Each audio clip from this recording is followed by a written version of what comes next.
And hey folks, me again, back again with another video. Today I'm going to react to Marvel's origin of Sword. So I hope you enjoyed the video.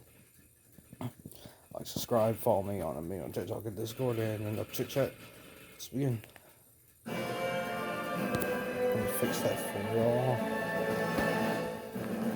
What's up, my comic comrades? As you know, since you already clicked on this episode, today we're breaking down the origin of SWORD, a secret organization within the Marvel Universe that officially just made their MCU debut inside of the WandaVision Disney Plus series. It's something we comic fans saw coming as it was teased at the end of Spider-Man Far From Home. But now that they've officially made their debut, I'm sure a lot of you are wondering just exactly what they're all about in the comics, and or just want a nice little refresher. So that's exactly what we're going to do. SWORD made their first appearance in Astonishing X-Men Volume 3, Issue 6 in December of 2004. They were created by Joss Whedon, yes, that Joss Whedon, and artist John Cassidy. Now, out the gate, first thing you're probably wondering is what SWORD stands for. In the comics, it's an acronym for Sentient World Observation and Response Department. I say in the comics because in the MCU, they changed it to where it now stands for Sentient Weapon Observation and Response Division, which was revealed to us with their logo within the Marvel Cinematic Universe. Now, with all that said, at the time of making this video, we're only 3 episodes into WandaVision. So the full extent of how SWORD works within the MCU and what their main goal is, we don't really know yet, but I'm sure that will be revealed as the season continues. All we know for now is they basically monitor sentient weapons, aka super powerful beings like Wanda and Vision.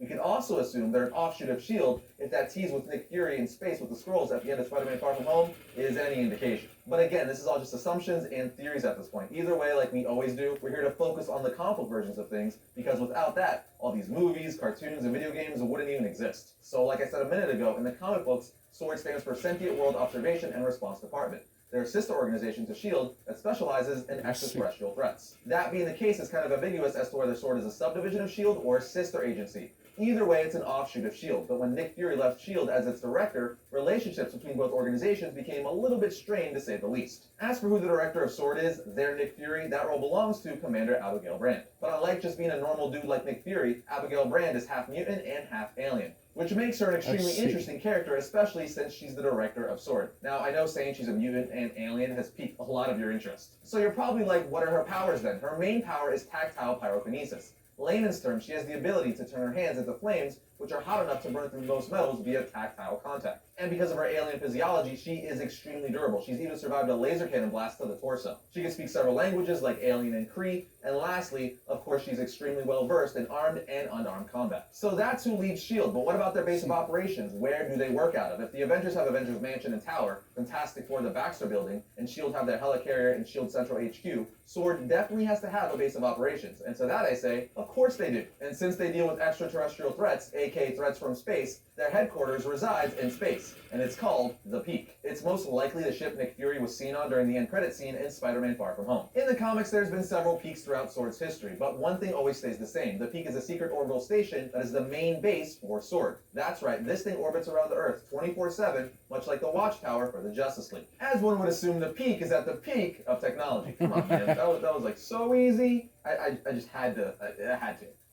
It also contains a maximum security plus bridge to incarcerate any villain SWORD has captured. With that said, during the Secret Invasion storyline, both SWORD and S.H.I.E.L.D. were compromised by Skrull agents. Because of this, the Peak was destroyed by a Skrull agent who was taken on the form of Dum Dum Dugan. But what's crazy about this is that Peak's automated emergency systems started encasing everyone on board in liquid oxygen shells, which allowed them to temporarily survive in exposed space. I gotta say, that's a pretty great failsafe. Anyway, this is how Abigail Brand was protected long enough for her to sneak on board a Skrull ship. Now, at this point in the episode, you know what creative team created them, what SWORD stands for, who the leader of SWORD is, and what her powers are. You even know a little bit about their base of operations. But what about their debut story arc? The first time we ever saw them throw down in comics took place in the Astonishing X-Men title, starting in issue 3, as that's the first cameo appearance of Abigail Brand. Basically, what happens is an alien known as Ord of the Break World tried to declare war on Earth. Because he was under the belief that a mutant, who we later came to find out would be Colossus, was destined to destroy his home world. Of course, this is where SWORD comes into play, because that's what they deal with, extraterrestrial threats. So Brand is all like, hey Ord, hey guy, how about we handle this diplomatically? And instead of destroying all of Earth,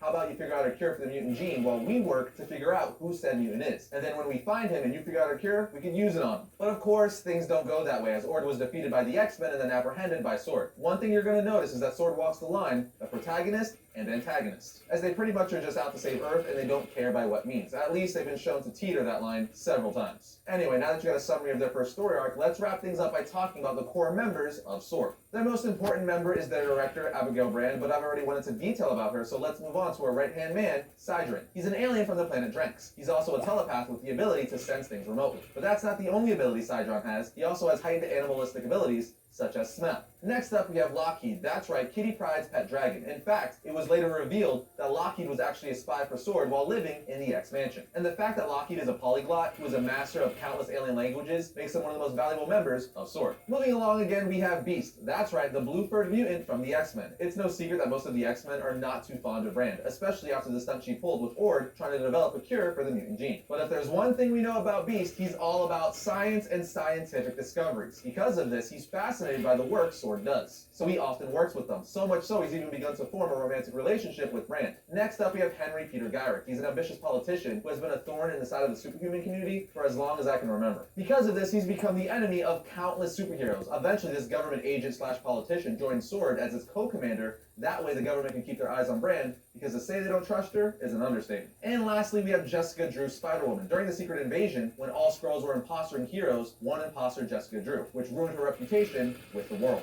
Because of this, Spider-Woman left Earth behind and joined SWORD. But just like that, there you have it, my comic comrades, a brief summary and origin of SWORD and what they're all about. If you guys are looking for some good SWORD reading recommendations, check out Astonishing X-Men by Joss Whedon and John Cassidy Ultimate Collection Book 1, Astonishing X-Men by Joss Whedon and John Cassidy Ultimate Book Collection 2, and of course their current self-titled series from 2020. That should be enough to get you all started. And just like that, that brings today's episode of Variant to a close. But anyway, folks, hope you enjoy. Like, subscribe, follow me on Amino, TikTok, and Discord, and God bless y'all for it. And I'll see y'all next video.